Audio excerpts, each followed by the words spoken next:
C'est quoi ton métier? Tu fais quoi dans la vie? C'est quoi ton travail? Tu fais quoi toi? Tu vas faire quoi plus tard? Tu me fais découvrir ton métier? Salut, moi c'est Rémi et vous écoutez Emploi en perspective. Alors, prêt à découvrir un nouveau métier qui recrute en Occitanie? Chaque semaine, retrouvez-moi avec un nouvel invité et un nouveau métier. Ici, on casse les préjugés et on donne de vraies solutions pour se former. Aujourd'hui, on parle de la baisse du chômage et des tensions de recrutement sur l'ensemble des secteurs d'activité. De plus en plus d'entreprises décident d'aller chercher des publics plus ou moins éloignés du marché de l'emploi, des publics encore disponibles qui nécessitent un accompagnement et un suivi bien spécifiques. L'un des acteurs clés de la réussite de ces recrutements, le chargé d'accompagnement social. Et pour vous présenter ce métier, nous recevons aujourd'hui Géraldine Moreno. Bonjour Géraldine. Bonjour Rémi. Géraldine, vous êtes chargée d'accompagnement socio-professionnel, c'est bien ça ? Exactement, c'est l'intitulé de mon poste, bien qu'il soit dédié majoritairement à l'accompagnement social. Et du coup, j'exerce le métier de travailleur social depuis 7 ans. Justement, est-ce que vous pourriez nous définir un petit peu plus ce qu'est un travailleur social ? Oui. Alors, il y a plusieurs aspects dans le travail social, mais si je devais le définir succinctement, je dirais que c'est de permettre aux gens de se saisir de leurs droits et de trouver leur place dans la société. Du coup, concrètement, on va dire la façon dont moi je vois mon travail, c'est d'accompagner les gens dans la découverte ou la consolidation de leurs compétences pour qu'ils arrivent à faire valoir leurs droits ou alors qu'ils acquièrent une méthodologie pour faire valoir leurs droits. C'est leur apprendre à quoi ils ont droit ou pas et leur expliquer aussi pourquoi et comment ça se passe, leur donner à voir les conséquences sur les différentes décisions qu'ils pourraient prendre et parfois aussi sur peut-être des comportements qu'ils peuvent adopter, leur donner à voir ce que ça peut renvoyer, l'image que ça peut donner d'eux aussi. Donc pour moi, il y a aussi quand même un aspect assez pédagogique aussi, suivant les parcours et les personnes que je rencontre. Mais c'est clairement un travail en binôme avec la personne, c'est-à-dire que si elle ne bouge pas, si elle n'enclenche pas des choses, ben mon travail, je peux pas le faire en fait. Donc c'est vraiment travailler avec la personne et aussi avec des partenaires suivant les besoins des gens. Mais voilà. Merci beaucoup. Comment est-ce qu'on accède à ce métier finalement ? Alors, c'est le métier de travailleur social, il y a différents diplômes qui sont possibles. Pour le chargé d'accompagnement social, je pense que c'est bien d'avoir un diplôme de travailleur social, que ce soit assistante sociale, éducateur spé ou conseillère en économie sociale et familiale. Après, suivant les parcours et expériences professionnelles de chacun, quand il y a une expérience significative dans le domaine du social, c'est un poste qui peut être accessible suivant la posture professionnelle de la personne qu'on embauche. Moi, j'ai un diplôme de CESF, donc conseillère en économie sociale et familiale, qui est d'abord un BTS, puis une 3e année purement dédiée à l'accompagnement social. Et ensuite, j'ai suivi un parcours un peu différent. Je me suis formée à la langue des signes et j'ai travaillé dans le champ du handicap. Et pendant 6 ans, j'ai accompagné des personnes sourdes et malentendantes dans leur insertion professionnelle, de recherche d'emploi, aménagement de formation ou de poste pour les entreprises.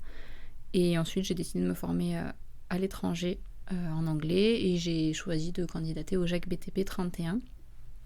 Donc le GEC, c'est un groupement d'employeurs pour l'insertion et la qualification. Donc BTP spécialisé dans le secteur du BTP, c'est une association qui a été créée il y a 30 ans dans le but de pallier les difficultés de recrutement des entreprises du BTP. Donc ça a été créé sur les besoins des entreprises qui se sont regroupées pour pouvoir continuer à embaucher. Un parcours bien rempli.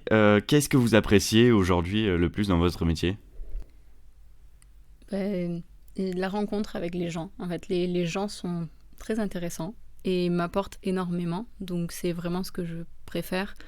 Et je pense les moments que je préfère avec les gens, c'est vraiment le moment où ils se rendent compte que, en fait, ils arrivent à faire les choses et qu'ils n'ont pas forcément besoin de moi pour les faire, en fait.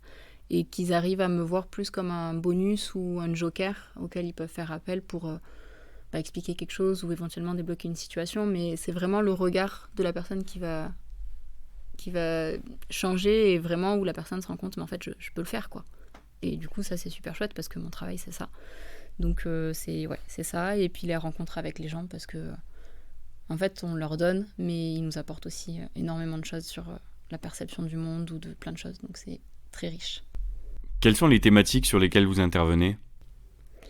Du coup, sur mon poste, il y a différentes thématiques qui peuvent être abordées. C'est vraiment en fonction des parcours des personnes. Majoritairement, ça va être quand même le logement, l'accompagnement vers le logement, l'ouverture et le maintien des droits auprès de la sécurité sociale, de la CAF, de la préfecture, la mobilité également, parce que ça permet aussi de, mine de rien, suite à l'accompagnement avec le GEC, de pouvoir pérenniser un contrat en CDI quand on a un permis et une voiture, c'est beaucoup plus facile. Les démarches administratives assez diverses sur de l'explication de courrier, de la compréhension de courrier ou de la rédaction aussi. Des échanges autour de la culture et des diversités culturelles. Le droit et devoir des salariés, la gestion du budget à la marge, l'orientation vers des partenaires, que ce soit professionnels de santé ou d'autres partenaires sociaux, et à la marge vraiment un accompagnement sur de la garde d'enfants. Vous avez exercé votre métier dans différentes structures. Aujourd'hui, vous avez rejoint le GEC BTP 31. En quoi est-ce que c'est similaire ou au contraire différent ?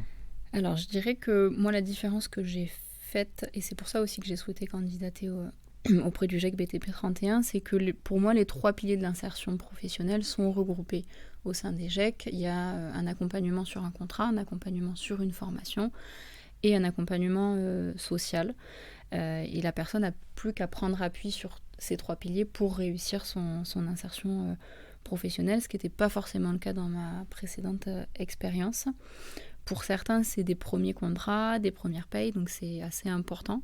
Et c'est chouette qu'on puisse avoir le temps pour répondre à leurs questions, leur expliquer c'est quoi la fiche de paye et pourquoi c'est important pour eux de savoir la lire, de savoir maîtriser en fait tout ce qu'il y a autour du travail pour pouvoir s'insérer plus tard de façon sereine, connaître leurs droits, mais aussi leurs devoirs par rapport à l'employeur et que du coup, après, ils soient autonomes. Et cet aspect-là, moi, ça m'a beaucoup plu parce que c'est la façon dont je vois ma pratique professionnelle. Et on le retrouve aussi via la formation. Parce qu'avoir un emploi, c'est bien, mais quand on est formé, ça permet beaucoup plus de liberté, ça permet de progresser aussi sur son secteur d'activité et du coup de rester dans une branche qui nous plaît, quoi. Pour clore cette interview, est-ce que vous auriez un accompagnement, un parcours que vous souhaiteriez partager avec nous aujourd'hui ? Alors, c'est plus, on va dire, global par rapport aux personnes que j'accompagne, mais c'est surtout par rapport au logement, où il y a une grosse problématique de logement en France, et on va dire que quand même 60% de mon travail, c'est cet accompagnement-là. Et du coup, c'est intéressant et c'est une réussite de les voir évoluer en fait par rapport au logement, à comprendre comment fonctionne un logement, tous les papiers qu'il y a autour, tout ce que ça implique. Et de les voir petit à petit passer d'abord sur un logement temporaire où ils sont encore accompagnés au niveau administratif et ensuite basculer ou sur un logement public ou sur un logement privé et du coup après s'intégrer complètement, avoir leur chez soi en fait, leur chez eux plutôt et pouvoir être se poser en fait concrètement, se retrouver, dire ok maintenant j'ai un taf, maintenant j'ai un appartement, là je suis stabilisée et là je vais pouvoir commencer ou à vivre, ou alors à projeter d'autres choses, comme avoir une famille, ou alors investir pour acheter un appartement, ou partir en vacances, enfin voilà, tous ces éléments-là que va offrir la stabilité d'un emploi et d'un appartement, et du coup c'est chouette de les voir arriver jusque-là, et de les voir se projeter sur des choses positives en fait. Merci beaucoup Géraldine Moreno d'avoir accepté de me rencontrer aujourd'hui à l'occasion de ce podcast. Et merci à vous aussi, chers auditeurs, de nous avoir écoutés. Je vous rappelle que de nombreux témoignages sont à retrouver également en vidéo sur nos réseaux sociaux, en cherchant les pages les GEC d'Occitanie. Sur ce, je vous dis à bientôt et on se retrouve très vite pour découvrir un nouveau métier. Salut! Ce podcast vous a été présenté par le comité régional des GEC d'Occitanie, avec le soutien de la région et de la DRETS Occitanie. Retrouvez-nous très bientôt pour de nouveaux épisodes, de nouveaux métiers et de nouveaux invités.